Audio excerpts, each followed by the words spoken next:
बारे में आज बताना है। छंद, ताल, लय एवं तुकबंदी से मुक्त तथा विचारपूर्ण एवं वाक्यबद्ध रचना को गद्य कहते हैं। जिसमें छंद का प्रयोग हो, ताल का प्रयोग हो, लय का प्रयोग हो और तुकबंदी चाहे विचार हो, जो भी विचार हो, जो भी मन में भाव उठता हो या विचार उत्पन्न होता है, उसे जो है हम लोग गद्य कहते हैं। सामान्यतः दैनिक जीवन में प्रयुक्त होने वाली बोलचाल की ही भाषा को हम लोग गद्य कहते हैं। जैसे जो भी कुछ हम लोग बोलते हैं, चाहे आप लोग बोलते हैं, उसे ही हम लोग क्या कहते हैं, गद्य कहते हैं।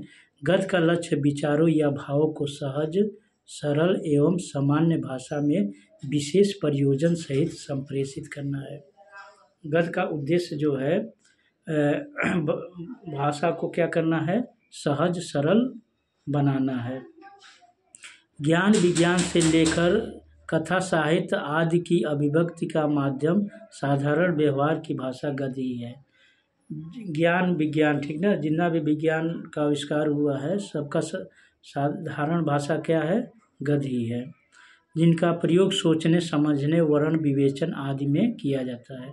गद्य का प्रयोग हम क्या कहाँ कहाँ कर सकते हैं, कुछ सोचने में कर सकते हैं, कुछ समझने में कर सकते हैं, ठीक ना, हाँ कर सकते हैं। और गद्य ज्ञान वृद्धि का एक सफल साधन है और गद्य के द्वारा हम लोग क्या करते हैं, ज्ञान की वृद्धि करते हैं। इसलिए इतिहास, भूगोल, राजनीति, धर्म, दर्शन और विज्ञान के क्षेत्र में ही नहीं अपितु नाटक हुआ, कथा साहित्य हुआ आदि में भी इसका प्रभाव स्थापित हो गया। इतिहास में तो है ये, भूगोल में है ये, राजनीति शास्त्र में है ये, धर्म में है ये, दर्शन में है ये, विज्ञान में है ये। इतना ही नहीं, जब भी कोई हम लोग नाटक करते हैं, चाहे कोई कार्यक्रम करते हैं, चाहे कथा कहवाते हैं, उसमें भी हम लोग गद्य का प्रयोग करते हैं। यदि विचारपूर्वक देखा जाए तो आधुनिक हिंदी साहित्य की सर्वाधिक महत्वपूर्ण घटना गद्य का आविष्कार ही है और गद्य का विकास होने पर ही हमारे साहित्य की बहुमुखी उन्नति भी संभव हो सकी है, ठीक ना। साहित्य जितना भी पुस्तकें हैं, ठीक ना, सबकी उन्नति गद्य से हुई है।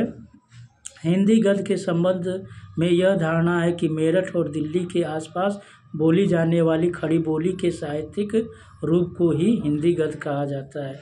कुछ लोग मानते हैं मेरठ और दिल्ली के आसपास बोली जाने वाली खड़ी बोली के साहित्यिक रूप को ही हिंदी गद्य कहते हैं, ठीक ना। जो मेरठ और दिल्ली में खड़ी बोली बोला जाता है उसी को जो है कुछ लोग जो है गद्य कहते हैं। भाषा विज्ञान की दृष्टि से ब्रजभाषा, खड़ी बोली, कन्नौजी, हरियाणवी, बुंदेलखंडी, अवधी, बघेली और छत्तीसगढ़ी, इन 8 बोलियों को हिंदी गद्य के अंतर्गत सम्मिलित किया गया है।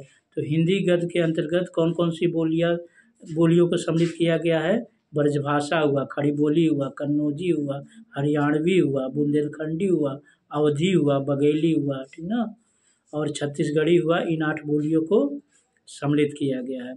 हिंदी गद्य के प्राचीनतम प्रयोग हमें राजस्थानी एवं ब्रजभाषा में मिलते हैं। जो हिंदी गद्य है उसका प्राचीनतम झलक यानी पुराना झलक कहाँ देखने को मिलता है, राजस्थानी एवं ब्रजभाषा में मिलता है।